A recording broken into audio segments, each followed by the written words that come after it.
Ավագ դպրոցների շրջանավարտների 52.3%-ը ավելի քան 10,000 շրջանավարտ ընդունվել են բուհեր։ Խոսքը միասնական եւ ներբուհական ընդունելությունների մասին է։ Այս մասին կրթական գերատեսչության ղեկավարը նշել է անդրադառնալով կրթության իրավունքի բարելավման ուղղությամբ նախորդ տարվա ընթացքում իրականացված աշխատանքներին եւ արձանագրված արդյունքներին։ Շրջանավարտների մեծ մասը 61%-ը պետության կողմից վճարի փոխհատուցմամբ սովորում է բնագիտա-մաթեմատիկական ուղղություններով։ Պետության կողմից գերակա ճանաչված բնագիտական մանկավարժության ծրագրերով, որտեղ գործում է ամսական առնվազն 70,000 դրամ կրթաթոշակ, 2024-ից 2025 ուսումնական տարում բուհեր է ընդունվել 304 ուսանող, նախորդ ուսումնական տարում ընդունվածներից 21%-ով ավելի։ Այս քաղաքականությունը տարածվել է նաև ագրարային ոլորտի մասնագիտությունների վրա։ Կրթության փորձագետը սակայն հակառակն է պնդում, ուսանողների թիվը ոչ թե ավելացել, այլ նվազել է։ Երբ որ համեմատում ենք Հայաստանը այսօր եւ սրանից 10 տարի առաջ, ուսանողների թիվը նվազել է 21%-ով։ Օրինակ Վրաստանի հետ եթե համեմատենք կամ մեր բալթյան երկրների հետ,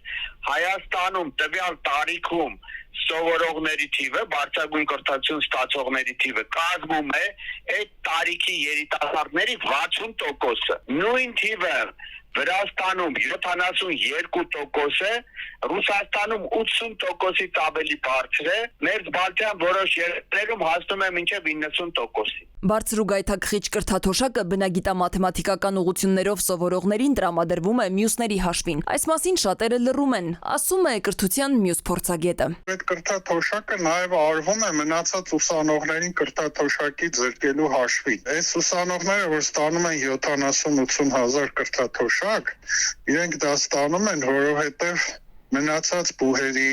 մնացած ֆակուլտետների ուսանողները զրկվել են իրենց 5,000 դրամ թոշակից։ Բոլոր տեղերից կտրել են, որպեսզի այս մի քանի ֆակուլտետին ֆինանսավորեն։ Փորձագետները համակարծիք են բարձր կրթաթոշակով ուսանողին չես գրավի։ Չկան երաշխիքներ, որ տվյալ ֆակուլտետն ավարտելուց հետո նրանք կկայանան աշխատաշուկայում։ Նկատում են կրթության ոլորտում տարվող ներկայիս քաղաքականության պատճառով երիտասարդները նախընտրում են արագ ու հեշտ ճանապարհներով գնալ։ Կարճաժամկետ վերապատրաստման կուրսերն այսօր առավել մեծ երաշխիքներ են տալիս աշխատաշուկայում լավագույնս դրսևորվելու եւ բարեկեցիկ կյանք ունենալու համար։ Ըստ այդմ շատերն արդեն բուհական կրթությունը անհեռանկարային են համարում։ Սվետլանա Ավդիշյան, ժամը լրատվական։